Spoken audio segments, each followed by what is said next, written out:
Hoy que celebramos la fiesta de San Lucas, apóstol y evangelista, pues iniciamos el curso parroquial con este retiro. Vamos a intentar ponernos a tiro del Señor. Y lo vamos a hacer meditando sobre la vocación a la santidad que tenemos todos. Como sabéis, el Santo Padre Juan Pablo II ha escrito a toda la Iglesia una carta con motivo del inicio del nuevo milenio, Novo Millennio Ineunte, que quiere decir al inicio del nuevo milenio. Y en esa carta exhorta a todas las iglesias locales, es decir, a todas las diócesis, a que elaboren un plan de pastoral para iniciar con buen paso este tercer milenio de la vida de la Iglesia. Nuestra diócesis está embarcada en esa tarea y precisamente al final, después de la bendición, podréis, los que lo deseéis, recoger al fondo el folleto que acaba de publicar el señor obispo, que es un material de trabajo para que todos vayáis leyendo eso, estudiándolo, meditándolo y después, más adelante, nos digáis a nosotros, a los sacerdotes, pues lo que a vuestro juicio, después de meditar sobre todo eso que ahí se dice, donde se explican los 5 objetivos del plan de pastoral para la diócesis que el señor obispo ha trazado, pues que nos digáis las iniciativas, las cosas que creéis que sería bueno realizar. Pero el Papa dice en esa carta que aunque cada diócesis, cada iglesia local tiene que elaborar su plan de pastoral, hay una serie de cosas que son válidas para toda la Iglesia y que él desde Roma las ve y nos las comunica. Y la primera de esas cosas es la santidad. Él dice literalmente en el número 30 de esta carta: no dudo en decir en primer lugar que la perspectiva en la que debe situarse el camino pastoral es la de la santidad. Y en el número siguiente, el número 31, dice: recordar esta verdad elemental poniéndola como fundamento de la programación pastoral que nos atañe al inicio del nuevo milenio. O sea, el Papa recuerda a toda la Iglesia como un punto común y fundamental para todos el que estamos llamados a la santidad y que lo nuestro es la santidad y esa es nuestra aportación al mundo. Y que si nos olvidamos de eso o salimos de eso o actuamos al margen de eso, pues estamos garbillando agua, es decir, estamos perdiendo el tiempo. Efectivamente, como dice San Pablo en la carta a los Efesios, Él nos eligió en la persona de Cristo antes de crear el mundo para que fuésemos santos e irreprochables ante Él por el amor. Con estas palabras, San Pablo nos indica que la vocación fundamental del hombre, porque Él nos eligió a todos los hombres que ha creado, la vocación fundamental del hombre es la santidad. Hemos sido creados para ser santos. Pero la palabra de Dios insiste mucho en que solo Dios es santo. Como decimos todos los domingos y los días de fiesta en la misa, en el Gloria, porque solo tú, referido a Dios, eres santo. Solo Dios es santo. Santo en realidad es una palabra que designa ante todo el ser de Dios en su originalidad propia, en su trascendencia infinita sobre nosotros. Dios es el totalmente otro, es decir, alguien verdaderamente diferente de nosotros.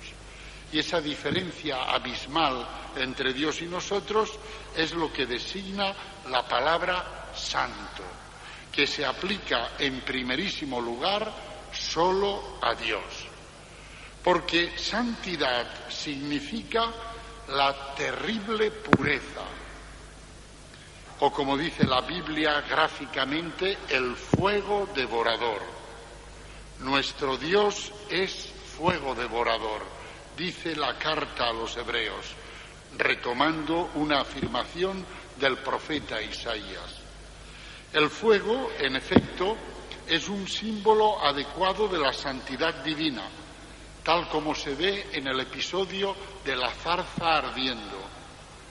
Le dice el Señor desde la zarza a Moisés: no te acerques aquí, quita las sandalias de tus pies, porque el lugar que pisas es santo. Y también en el libro del Éxodo leemos: la gloria de Yahvé aparecía a la vista de los hijos de Israel como fuego devorador. Por eso Isaías será purificado por el ángel mediante una brasa. Cuando Isaías tenga esa visión en la que él recibe la vocación de Dios, pues ve que un querubín coge con unas tenazas del brasero que arde delante del trono de Dios una brasa encendida, y con esa brasa encendida le toca los labios, porque Isaías ha dicho: ay de mí, que soy un hombre de labios impuros, que habita en medio de un pueblo impuro, y he visto al Señor. Y entonces, para librarlo de esa impureza, es purificado por el fuego. El mismo Cristo dirá: he venido a arrojar un fuego sobre la tierra, y cuánto desearía que ya estuviera encendido. Y en la mañana de Pentecostés, la presencia permanente de Cristo en medio de los suyos, dada por el Espíritu Santo, se hará visible en forma de lenguas de fuego. Por eso os digo que el fuego es un símbolo de la santidad divina. El encuentro con la santidad de Dios provoca en el hombre una conciencia de su indignidad, de su pequeñez y de su pecado. Ay de mí, que estoy perdido, pues soy un hombre de labios impuros, y entre un pueblo de labios impuros habito, y mis ojos han visto al rey Yahvé Sebaot, dijo Isaías ya en el Antiguo Testamento. Pero es que Pedro, después de la pesca milagrosa, se arrojará a los pies de Jesús y dirá: aléjate de mí, Señor, que soy un hombre pecador. Por eso, vivir en la presencia del Señor, cara a cara con Él, es algo que supera las fuerzas del hombre, porque Dios es santo, es decir, un fuego devorador. Por eso dice Isaías: ¿quién de nosotros habitará un fuego devorador? ¿Quién de nosotros habitará una hoguera perpetua? Para vivir cara a cara con Dios hace falta estar completamente purificado. Y lo único que purifica es el fuego, es decir, el amor de Dios, es decir, el Espíritu Santo. Por eso hay que orar por los difuntos. Y no hay que decir que el que se ha muerto, como era muy buena persona, ya está con Dios. ¿Tú qué sabes? ¿Tú qué sabes si está con Dios? ¿Qué sabemos? Lo que hay que decir es que Dios quiere que todos los hombres se salven, eso sí, pero que para estar cara a cara con Dios hace falta estar purificado hasta el último milímetro. Y eso significa pasar por el fuego, es decir, por el amor de Dios, es decir, por el Espíritu Santo. Como dice San Pablo, todo será juzgado por el fuego, y entonces se verá la calidad de la obra de cada cual, cuando todo sea sometido al fuego del Espíritu Santo, al fuego del amor de Dios. Pero fijaos en la paradoja: Dios, que es el único santo, sin embargo, toma la sorprendente decisión de crearse un pueblo, Israel. y de ese modo se convierte en el Santo de Israel. Y el Señor y propietario de ese pueblo exige a su pueblo la santidad, precisamente para que se vea que Israel es su pueblo y no una nación como las demás naciones, porque no lo es. Es el pueblo que Él se ha creado y por lo tanto, como es su pueblo, se tiene que parecer a Él. Él es santo, por lo tanto, su pueblo Israel debe de ser santo. Por eso, ya en el Antiguo Testamento, ya en el libro del Levítico, leemos: porque yo Yahvé vuestro Dios, porque yo soy Yahvé vuestro Dios, santificaos y sed santos, pues yo soy santo. Dios es santo. También es santo, como leemos en los Hechos de los Apóstoles, su santo siervo Jesús, su Hijo amado, que ha venido a santificarse y a santificarnos. Porque en el Evangelio según San Juan, en la oración sacerdotal, dice el Señor: por ellos me santifico yo mismo, para que ellos sean santificados en la verdad. Por lo tanto, Dios es santo, su Hijo Jesús es santo, y su Espíritu Santo es también santo, y ha sido derramado en el bautismo y en la confirmación en nuestros corazones, sellándonos para el día de la redención. Por eso todos en la Iglesia, ya pertenezcan a la jerarquía, ya pertenezcan a la grey, están llamados a la santidad, según aquello del apóstol, porque esta es la voluntad de Dios, vuestra santificación. Estas palabras que acabo de pronunciar están sacadas del Concilio Vaticano II, de la Constitución Lumen Gentium. Todos, obispos, sacerdotes, diáconos y fieles, todos estamos llamados a la santidad. Esta llamada a la santidad es terrible, porque el mandamiento sed santos, pues nos manda un imposible. Nosotros con nuestras fuerzas no podemos adquirir la santidad.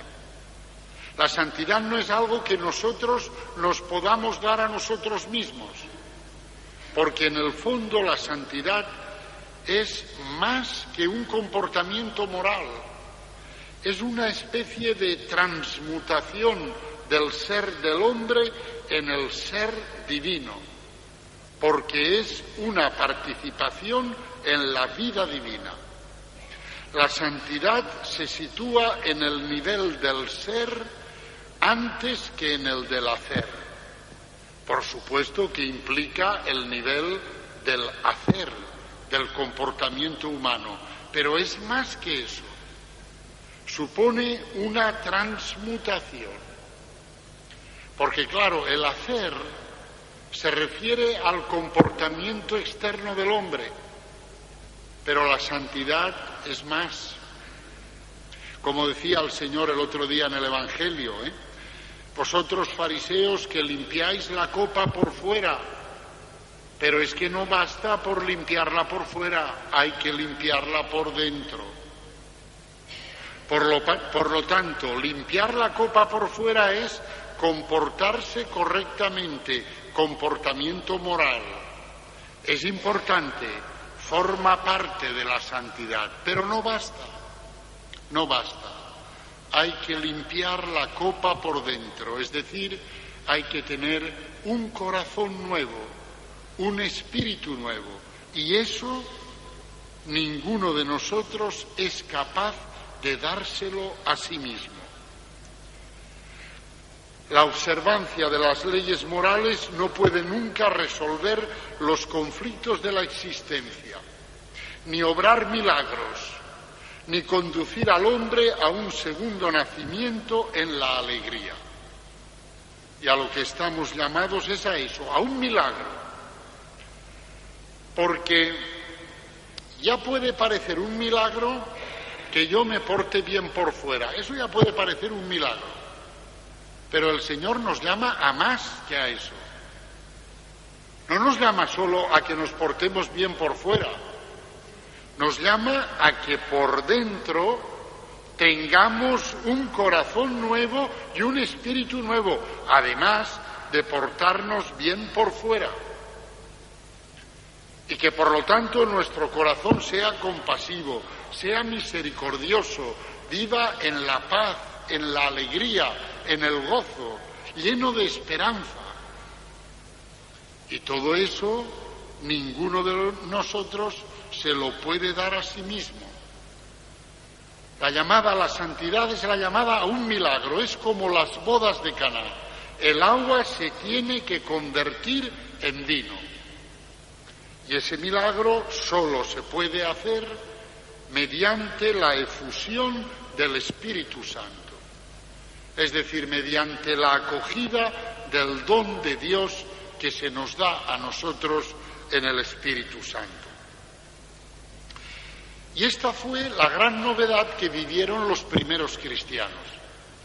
Los primeros cristianos se llamaban a sí mismos con toda naturalidad santos. Y esto es una cosa que cuando uno lee el Nuevo Testamento llama la atención. Es decir, uno se da cuenta de que Pablo y Ananías y Pedro, pues hablan de los cristianos diciendo los santos, y lo dicen con toda naturalidad. Por ejemplo, Ananías le dice al Señor, cuando el Señor le dice, vete a ese hombre Saulo de Tarso, imponle las manos, porque lo he dejado ciego, y mediante la imposición de tus manos le devolveré la vista. Y Ananías le dice al Señor, Señor, he oído a muchos hablar de ese hombre y de los muchos males que ha causado a tus santos en Jerusalén. Fijaos, a tus santos en Jerusalén, es decir, a los cristianos. También Pablo, por ejemplo, cuando hace una colecta entre los cristianos de Grecia para ayudar a los cristianos pobres de Jerusalén, les dice que le den dinero para los santos, en bien de los santos. O cuando el mismo Pablo recomienda a Estéfanas a la comunidad de los corintios, les dice de él como un elogio, se ha puesto al servicio de los santos. También Pedro, por ejemplo, cuando resucita a Tabita, esta niña que queda allí muerta, pues dice, llamó a los santos y a las viudas y se la presentó viva. Por lo tanto, los primeros cristianos, con toda naturalidad, se refieren los unos a los otros diciéndose los santos. ¿Por qué? ¿Porque son unos hombres perfectos que están libres de defectos y de pecados? No. El Nuevo Testamento nos cuenta defectos y pecados de los primeros cristianos para dar y vender. ¿Por qué se llaman santos? Pues porque con esta denominación ellos quieren reconocer el hecho objetivo de que gracias al bautismo, a la Eucaristía y a los demás sacramentos participan de la vida del único santo que es Cristo. Es decir, a los primeros cristianos les parecía que era una injusticia no reconocer el hecho de que por el bautismo, la Eucaristía y los demás sacramentos ellos participan a la vida del único santo que es Dios, el Padre, el Hijo Jesucristo y el Espíritu Santo. Y por lo tanto, el que ellos se llamen santos, pues significa reconocer la realidad del don recibido. ¿Qué te ha dado Dios el día de tu bautismo? Y el día de tu confirmación, y el día de tu primera comunión, y de tu matrimonio, o de la unción de enfermos, o cada vez que te confiesas, ¿qué te da Cristo? Te da una participación en la vida divina, es decir, en la santidad de Dios. Por eso eres santo.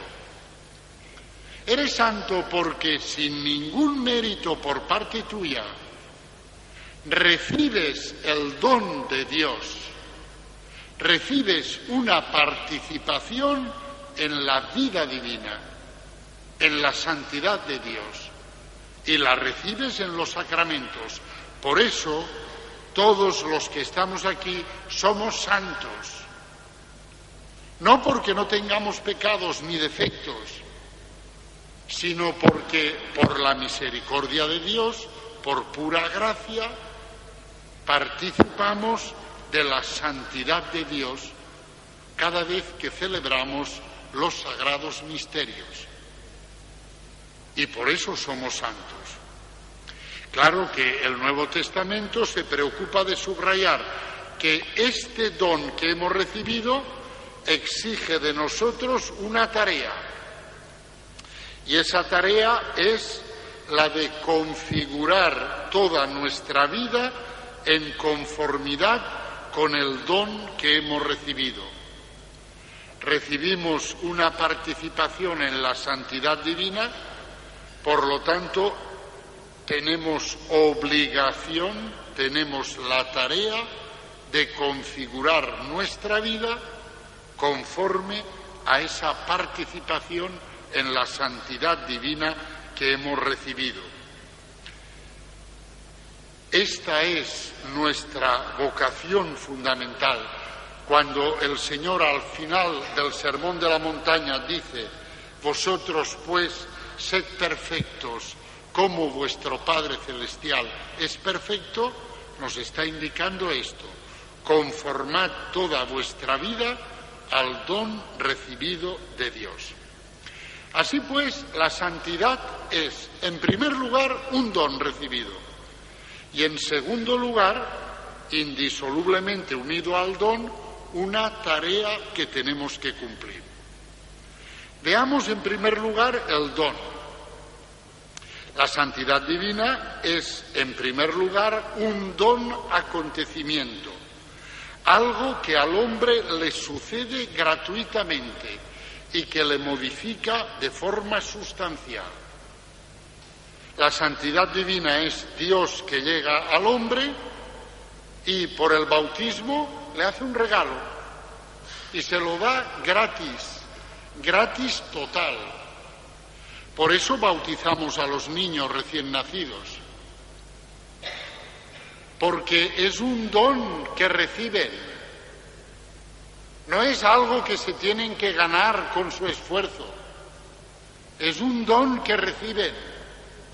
Y por eso esos padres progres que dicen: yo no bautizo a mi hijo para que cuando crezca él vaya viendo, sencillamente es que no saben lo que es el cristianismo. Se creen que el cristianismo es una opción del hombre, una opción. No, señor. El cristianismo es, en primerísimo lugar, un don de Dios. Y unido a eso es también una opción del hombre. Pero en primerísimo lugar, un don de Dios. Es Dios que viene a tu vida y que te regala algo. Te regala una participación en su propia vida divina.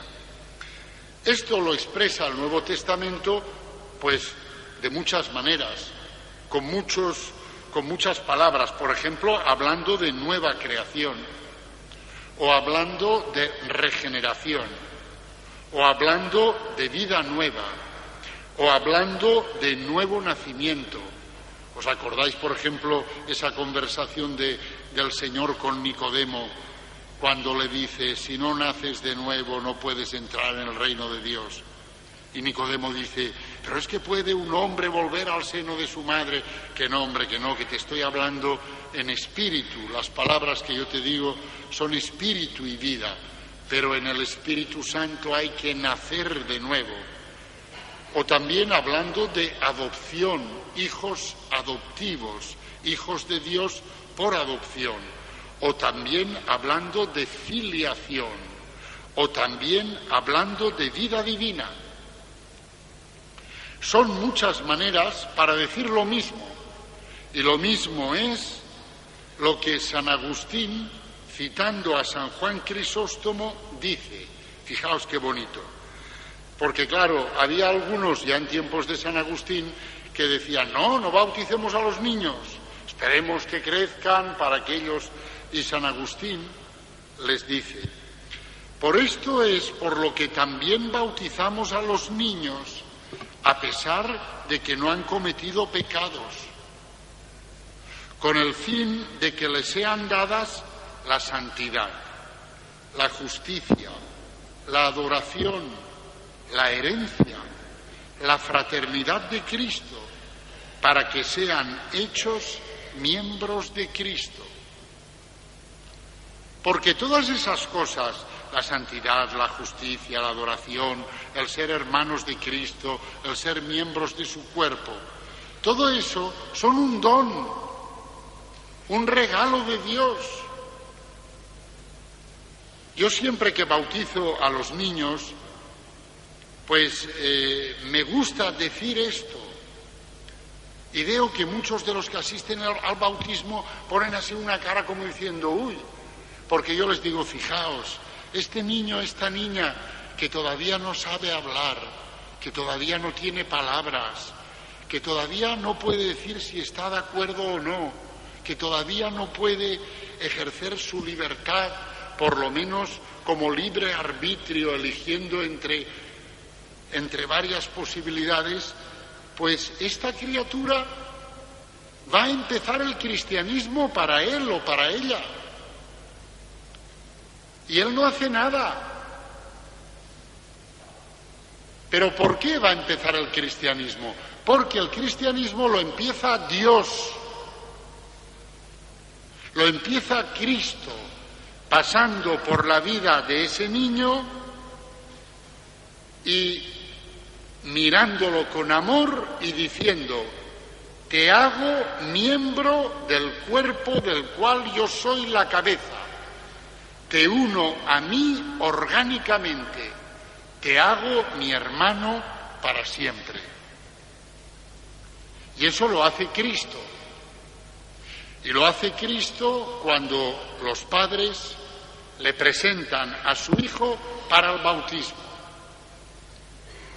Por eso, lo más grande que los padres hacéis por vuestros hijos en toda vuestra vida es bautizarlos. No haréis una cosa más grande en toda vuestra vida por vuestros padres, ni carreras, ni estudios en el extranjero, ni herencias, ni... Lo más grande es eso, traerlos a la iglesia para que sean bautizados, porque ahí empieza la santidad, en un don, en un regalo. Pero claro, ese don, ese regalo, exige del hombre una tarea. La tarea de ir conformando la propia vida al regalo recibido. Tal como afirma el Concilio Vaticano II, los cristianos en la fe del bautismo han sido hechos hijos de Dios y partícipes de la divina naturaleza, y por lo mismo santos. O sea, han sido hechos santos por el bautismo. Conviene, por consiguiente, que esa santidad que recibieron sepan conservarla y perfeccionarla en su vida con la ayuda de Dios, tal como les amonesta el apóstol a que vivan como conviene a los santos.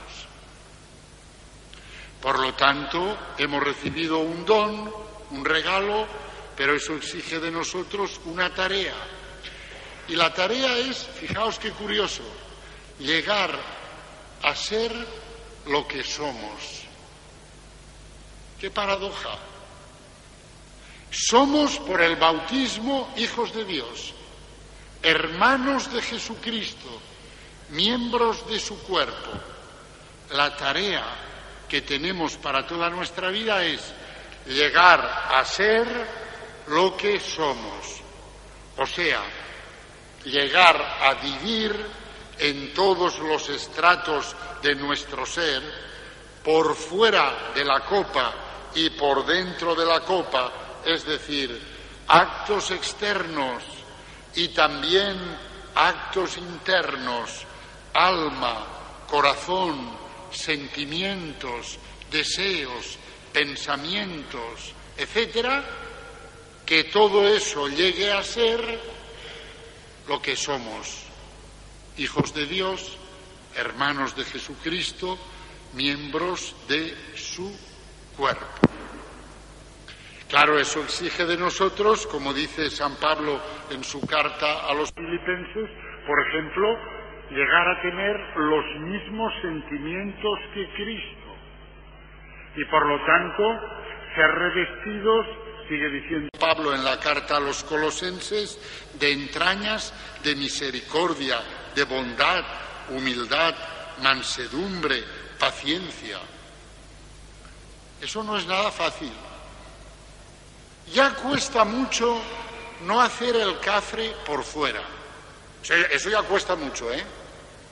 O sea, ya cuesta mucho a veces no coger un garrote y empezar. Eso ya cuesta mucho por fuera. Pero es que no basta eso. Es que hay que revestirse por dentro de las entrañas de Cristo. Misericordia, bondad, humildad, mansedumbre, paciencia. Amigo, para eso es imprescindible, fijaros bien, imprescindible. O sea, no opcional, sino imprescindible, rechazar todas las obras de la carne, a saber, como dice San Pablo, que nos da una listita, obras de la carne: fornicación, impureza, lujuria, idolatría, hechicería, enemistades, disputas, celos, iras, disensiones, divisiones, herejías, envidias, homicidios, embriagueces, comilonas y cosas semejantes a estas, acerca de las cuales os prevengo, como ya antes os dije, porque los que tales cosas hacen no heredarán el reino de Dios, dice San Pablo. No heredarán el reino de Dios. O sea, que no se puede entrar en el reino de Dios y estar viviendo en la fornicación, en la impureza, en la lujuria, en los homicidios, en las embriagueces. Esto parece que todos lo vemos claro, ¿no? Pero es que fijaos las otras cosas que ha dicho, porque claro, eso de, en fin, la fornicación y la impureza y la lujuria, pues eso, y los homicidios, eso, en fin, se entiende, ¿no? Pero es que ha dicho otras cosas que son muy fuertes. Por ejemplo, la idolatría. La idolatría, hay muchas idolatrías, La idolatría del cuerpo, la idolatría de mi imagen, la idolatría de mi fama, la idolatría de la hechicería, las enemistades, las disputas. Es que a veces hay cristianos que están peleados con medio mundo. Uy, pues que lleven cuidado, Porque estos que están peleados con medio mundo, estos son obras de la carne, Enemistades, disputas, celos. ¿Qué me decís de los celos? que parece que es muy celoso. No, mucho cuidado, mucho cuidado con los celos, Son una obra de la carne. Por lo tanto, nada de decir, yo es que soy celoso. No, pues si eres celoso, corrígete, lucha contra eso. Porque es una obra de la carne. Y quienes hacen esas cosas no entrarán en el reino de Dios, Claro, lo digo porque como está ese ambiente psicologizante, ¿no? De que no, yo es que soy así, eres así, pues mira, cambia, porque si no, no entrarás en el reino de Dios, Celos, iras, esa es otra. Ahora se dice, ha tenido un ataque de cólera. ¿Qué es un ataque de cólera? Un pecado. Un pecado, la cólera es un pecado. Es que tiene un pronto, pues mira, que se corrija del pronto, porque si no se corrige del pronto, a lo mejor no entra en el reino de Dios. Es que lo de las obras de la carne parece que solo es sexto mandamiento y no matar. No, son muchas cosas, Y por eso me estoy entreteniendo en esto. Disensiones, divisiones, o sea, estos que no pueden estar en ningún grupo, porque es que nada. Siempre todo está mal, y todo divisiones y disensiones. Pues que lleven cuidado, o que llevemos cuidado, porque ninguno estamos libres, yo tampoco. A ver qué pasa, Porque si lo que tengo es un espíritu de división y de disensión, por el cual al final resulta que, en fin, que solo puede haber una república independiente, que soy yo, pues ¿sabes qué va a pasar? Que al final, si tienes que fusilar a alguien, te tendrás que fusilar a ti mismo. Porque claro, como solo estás tú. O sea que hay que llevar cuidado con eso, Disensiones, divisiones, herejías, envidias. Es que me come la envidia, pues cómetela tú a ella. No vaya a ser que la envidia no te deje entrar en el reino de Dios. Pero yo no quiero tener envidia, pero la tengo. Pues mira, pues coge tú a tu envidia y machácala como sea, Porque es una obra de la carne. Y todo eso es incompatible con el ser cristiano. O sea que, como veis, tenemos trabajo, Tenemos trabajo para esto de la santidad, Hay tarea para hacer. La esencia de la santidad es siempre la misma. Es la reproducción en cada uno de nosotros del rostro del Señor. Eso está claro. Solo hay un santo, que es Dios, que es Jesucristo. Y cada uno de nosotros somos como una vidriera pequeñita de una catedral por la que tiene que entrar esa luz, por la que se tiene que reflejar ese rostro del único santo que es el Señor. Y por eso, pues está claro, para saber si uno es santo o no, solo hay un criterio, es si se refleja en él la dulzura del rostro de Cristo. Si se refleja en él el rostro de Cristo, que es un rostro lleno de dulzura, de misericordia, de verdad, de pureza, de perdón, de mansedumbre. Si ese rostro se refleja, en la medida en que ese rostro se refleja, somos santos. En la medida en que no se refleja, no somos santos. Por ejemplo, sería equivocado decir que por ejemplo, que uno es santo porque realiza la justicia, o porque ama, o porque es solidario, o porque es compasivo. Pues yo os digo, depende. Depende de cómo realice la justicia, de cómo ame, de cómo sea solidario, de cómo sea compasivo. Si lo es como lo es Jesús, entonces sí, es santo. Si no lo es como lo es Jesús, no es santo. Yo últimamente pongo este ejemplo que lo vi en una película, el de una madre que tiene una hija drogadicta, y como ve sufrir tanto a la hija cuando no tiene droga, pues, y la madre no tiene un duro, pues ¿sabéis qué hace la madre?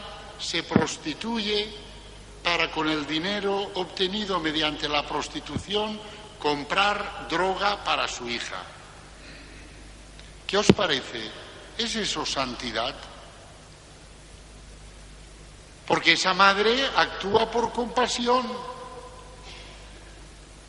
porque no quiere ver sufrir a su hija. Eso no es santidad. Eso es una idiotez, como la copa a un pino. Y además es pecado. O sea que son dos cosas, idiotez y pecado. Pero pongo este ejemplo porque hoy en día hay mucha gente que se dedica a canonizar antes de tiempo. Canonizan en vida, en vida. Es una bellísima persona, tiene muy buen corazón, es un santo. Yo qué sé si es un santo o no. Eso lo sabe el Espíritu Santo. Eso solo lo sabe Dios. En cualquier caso, es santo quien se parece a Jesucristo. No solo se parece desde fuera, sino aquel en el cual y a través del cual se hace presente Jesucristo. Y en su vida se reproducen las actitudes de Cristo al modo y al estilo de Cristo. Porque Cristo es compasivo, pero no es compasivo como esa madre de la película. Cristo es compasivo, pero le dice a la samaritana, 5 maridos has tenido y el que tienes ahora tampoco es tu marido. Ah, mira la compasión de Jesús. No dice, pobrecita, es que, en fin, si yo lo comprendo, como has sufrido mucho, ya vas por el 6º, tal, en fin. No. 5 has tenido y el que tienes ahora no es tu marido. Y a la mujer adúltera le dice, vete y no peques más. O sea, lo que has hecho es pecado, no lo vuelvas a hacer. Así es como es compasivo Cristo. No como muchos descerebrados que hay hoy en día, que se creen que ser compasivo es, pues en fin, que todo vale. ¿Y para qué vamos a dar disgustos? Pues no le digamos que... No. Eso no es ser compasivo como es compasivo Dios. Ser compasivo como es compasivo Dios es proclamar la verdad. Y eso sí, y no apedrear a nadie, Por eso el Señor salvó a la adúltera de que la apedrearan. Eso por supuesto. Eso por supuesto. Porque el cristianismo, gracias a Dios, no es el Islam. Y en el cristianismo el único que juzga es Dios. Los hombres no. Ahora, los hombres tenemos que saber lo que la palabra de Dios nos ha dicho, que es el bien y que es el mal, y proclamarlo y decirlo.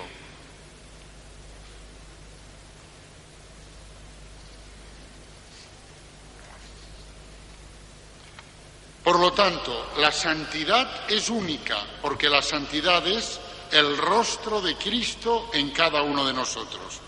Sin embargo, esa única santidad, pues, se manifiesta en los diferentes hombres con matices, con estilos diferentes. Y eso es muy bonito, porque cada hombre pues tiene un carácter, un temperamento, una historia, una manera de ser, y entonces el Espíritu Santo pues trabaja el corazón de cada hombre y cuando tiene éxito, que es cuando nosotros le dejamos, hace de ese hombre, de esa mujer, un santo.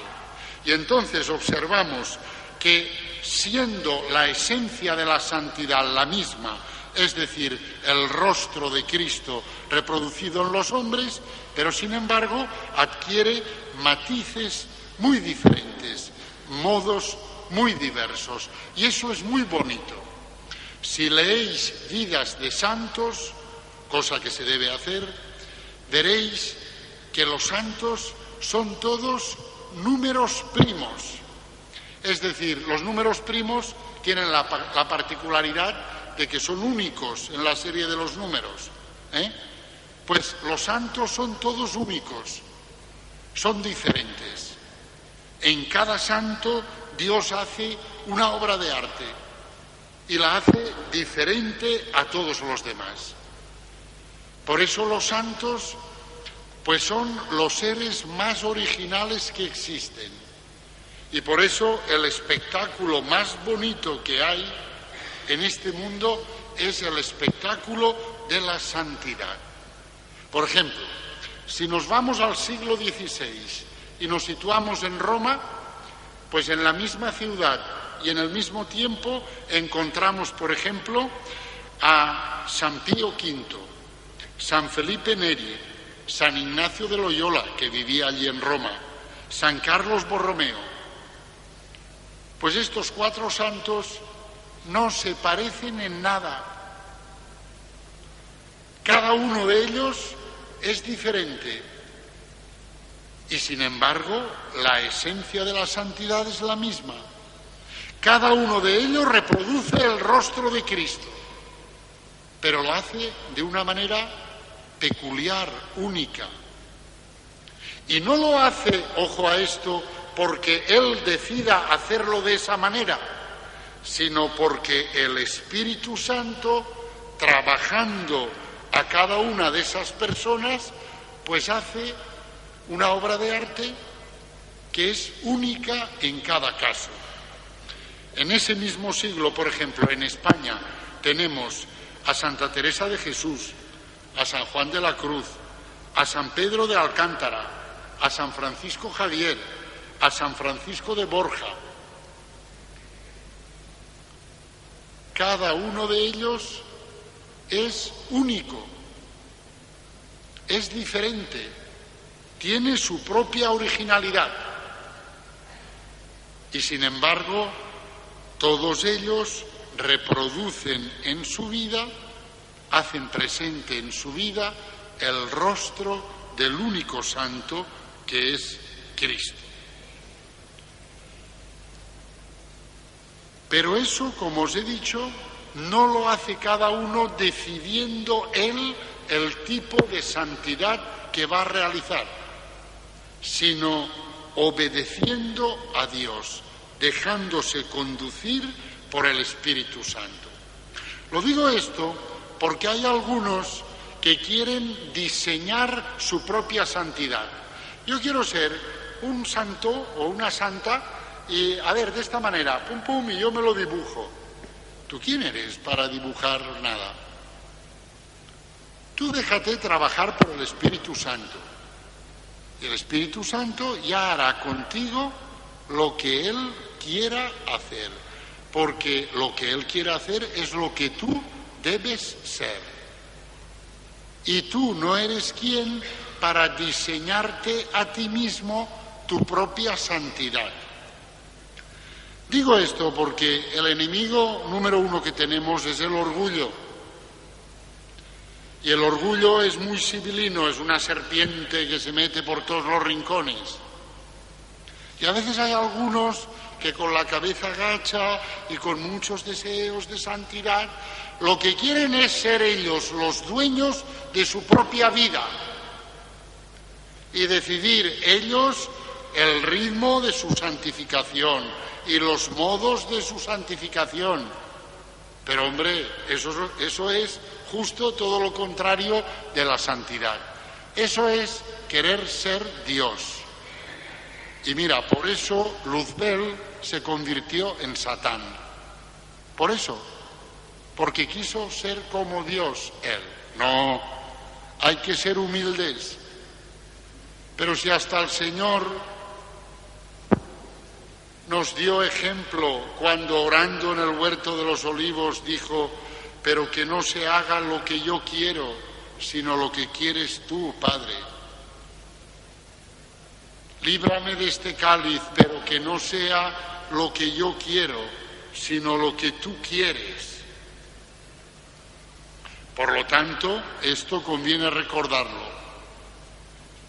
Nadie se puede diseñar su propia santidad, porque uno, para ser santo, se tiene que poner en las manos de Dios y dejarse hacer por Él.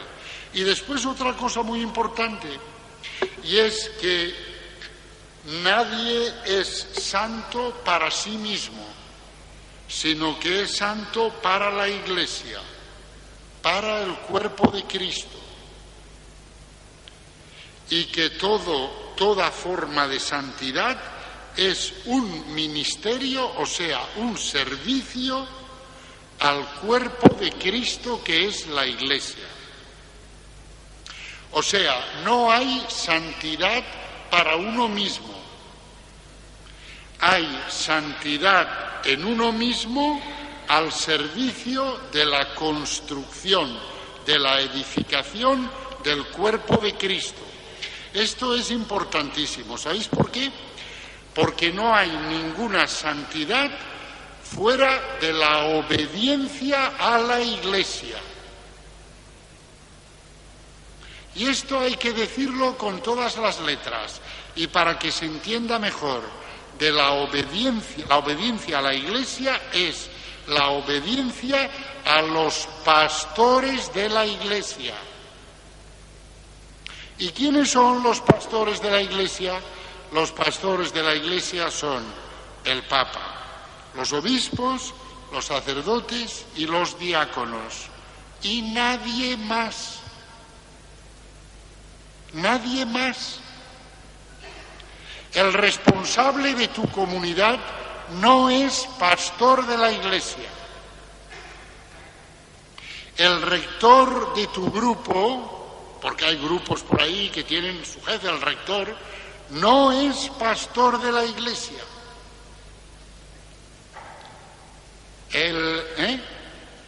Y en algunos grupos hasta llamaban a sus responsables, los llamaban pastores. Claro, el señor obispo les ha dicho, de eso nada, porque hasta ahí podíamos llegar, a confundir las palabras. Pastores de la Iglesia son Papa, obispos, sacerdotes y diáconos, y nadie más.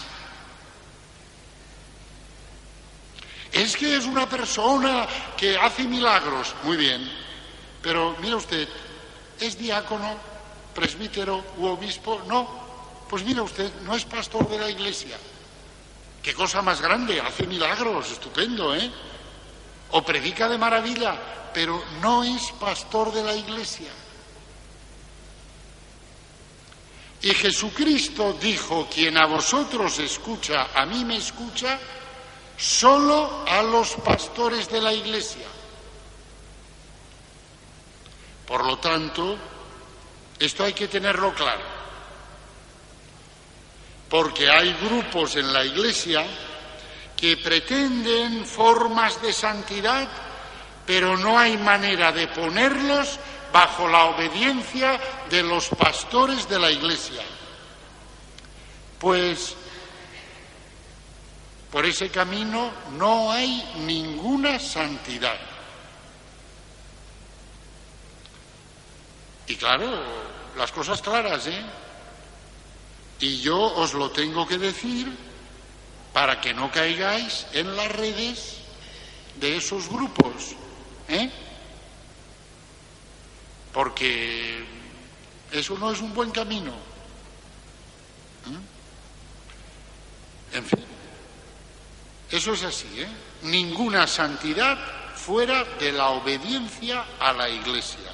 Y la obediencia a la Iglesia se concreta en la obediencia a los pastores de la Iglesia. Porque hay algunos que son muy santos hasta que llega su cura o su obispo y les dice, no, eso no.